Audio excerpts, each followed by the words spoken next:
విద్యార్థులు నిర్వహించిన సాంస్కృతిక కార్యక్రమాలు, వైజ్ఞానిక ప్రదర్శనలు అందరినీ ఆకట్టుకున్నాయి.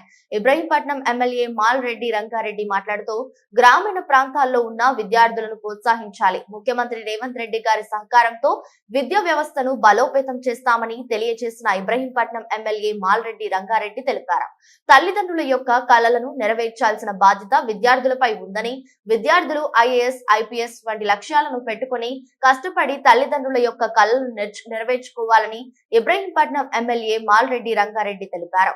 ఏవిఎన్ రెడ్డి, మేము చదువుకునే సమయంలో ఇప్పుడు ఉన్నటువంటి సాంకేతిక అప్పట్లో లేవని, ఇప్పుడు ఉన్నటువంటి సాంకేతికతను ఆసరా చేసుకుని విద్యార్థులు ఉన్నత శిఖరాలను చేరాలని ఏవిఎన్ రెడ్డి విద్యార్థులకు తెలియజేశారు.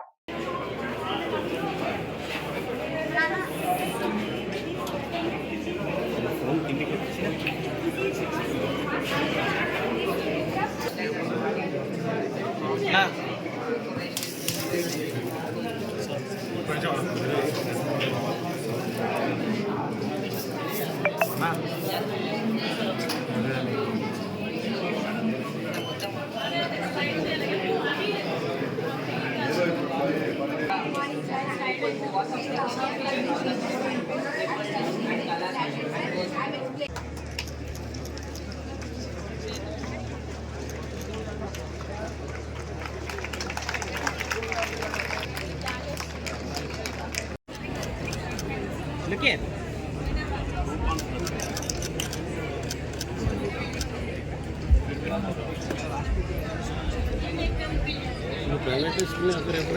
అడగడానికి రెడీ ఉంటే అంతమందికి ఉండాల్సి ఉంది.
Project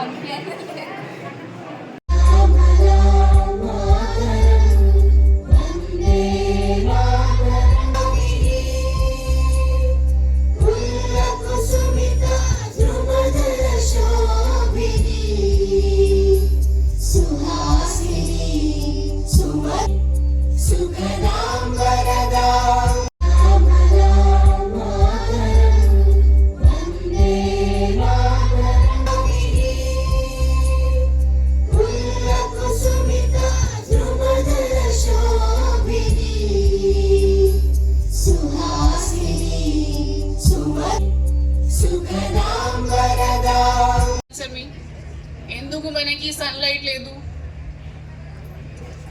I think many schools are here. చెప్పండి, I cannot see sunlight particularly. So what is the reason? Ask your science teacher who have come with you or ask your principal. But be ready to ask all these questions. లేదంటే మనకి learning ఉండదు, మనకి ఇట్లాంటి exhibition కి ఏం లాభం ఉండదు. But as far as మన అందరూ ప్రజాప్రతినిధులకి కూడా ఏమైనా సమస్యలు ఉన్నాయి, అన్ని రకాలకి ఇబ్బందులు ఉన్నాయి, అది హ్యాండిల్ చేయడానికి వీళ్ళే అందరూ ఉన్నారు. కానీ మీ బాధ్యత ఏంటి? మీరు అడగాలి. ఠీకే, మీది బాధ్యత ఉండి ఇది చదవడానికి కొద్దిగా డెడికేషన్తో, సిన్సియరిటీతో అది చేసుకోతే మనకి అయిపోతుంది. Okay, thank you.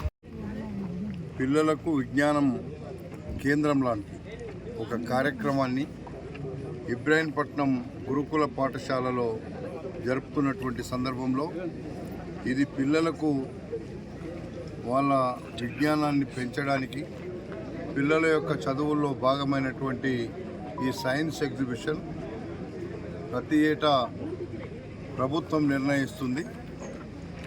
ఆ నిర్ణయం ప్రకారమే ప్రతి జిల్లాలో జరిగేటువంటి కార్యక్రమం.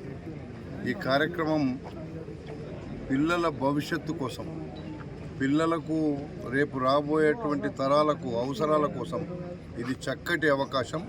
ఈ అవకాశాన్ని సద్వినియోగం చేసుకోవాల్సినటువంటి అవసరం విద్యార్థుల మీద ఉంది. కాబట్టి దీన్ని ఉపాధ్యాయులు ఒక సీరియస్ సబ్జెక్టుగా తీసుకొని ముందుకు సాగరాలి అని చెప్పి తెలియపరుస్తున్నారు.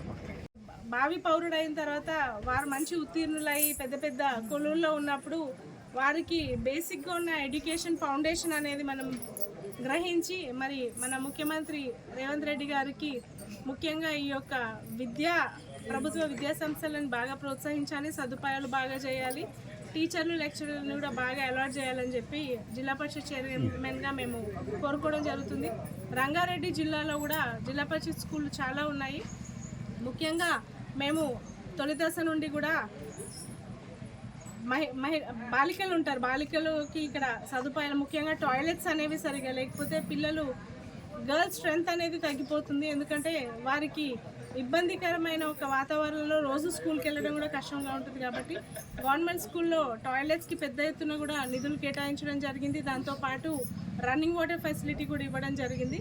అలా ఎప్పటికప్పుడు కూడా ఈ యొక్క అంటే రిపేర్స్ అవన్నీ కూడా వస్తుంటాయి. కాబట్టి ప్రభుత్వం ఇవి దృష్టిలో పెట్టుకొని చేయాలి. అలాగే విద్యతో పాటు వైద్యం కూడా చాలా ముఖ్యం. కాబట్టి నూతనంగా ఏర్పడ్డ ప్రభుత్వం వైద్యంకి కూడా పెద్దపీట వేసి పేద ప్రజలకు కావాల్సిన ఈ రెండు విషయాలు బాగా చూసి వారికి పెద్ద ఎత్తున నిధులు కేటాయించడమే కాకుండా అధికారులందరితో కూడా బాగా పనిచేయించి పేద ప్రజలకి ఎక్కడా కూడా తక్కువ చేయకుండా మంచిగా చూసుకోవాలని చెప్పి మా యొక్క విజ్ఞప్తి. ఈ యొక్క